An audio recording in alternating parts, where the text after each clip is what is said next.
আসসালামু আলাইকুম ওরহমতুল্লাহি ওয়াবারকাতু।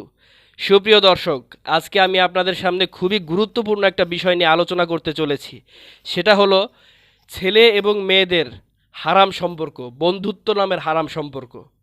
আল্লাহ তাআলা যেখানে আল কোরআনে বলে দিয়েছেন, প্রয়োজন ছাড়া অপ্রয়োজনে পর নারী পর পুরুষের দিকে এবং পর পুরুষ পর নারীর দিকে চোখ তুলে তাকানো পর্যন্ত হারাম, সেখানে ছেলে এবং মেয়েদের মাঝখানে যত রকম সম্পর্ক আছে, just friend, best friend, boyfriend, girlfriend, এই ধরনের সকল সম্পর্ক ইসলামে হারাম।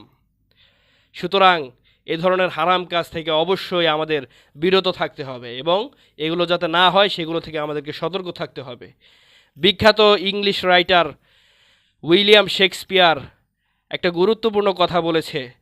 সে বলেছে, একটা ছেলে এবং একটা মেয়ে ছোট থেকে বড় হওয়ার পর প্রাপ্ত বয়স্ক যখন তারা হয়, তখন যেসব ছেলে মেয়েদের সাথে এবং যেসব মেয়ে ছেলেদের সাথে বন্ধুত্ব করে, তাদের এ ধরনের বন্ধুত্ব করাটা ভণ্ডামি ছাড়া আর কিছুই না। কারণ একটা ছেলে এবং একটা মেয়ে শিশু অবস্থায় তারা কিছুই বোঝে না, কিন্তু তারা প্রাপ্তবয়স্ক হওয়ার পর তাদের মাঝে শারীরিক চাহিদা এবং মানসিক আকাঙ্ক্ষা বিদ্যমান থাকে।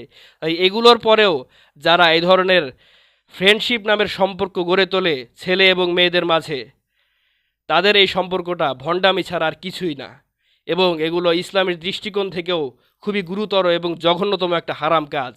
তাই আসুন আমরা এই ধরনের হারাম কাজ থেকে নিজেরা বিরত থাকি এবং যারা এই ধরনের হারাম কাজ করে তাদেরকে এগুলো থেকে আমরা সতর্ক করি। আমার এই ভিডিওটা বেশি বেশি শেয়ার করে দিবেন আপনার পরিচিত মানুষদের কাছে যারা এই ধরনের হারাম কাজ করে। আল্লাহ তাআলা সবাইকে বোঝার এবং আমল করার তৌফিক দান করুক। আমিন সুম্মা আমিন। সাল্লাল্লাহু আলাইহি ওয়াসাল্লাম। আমিন।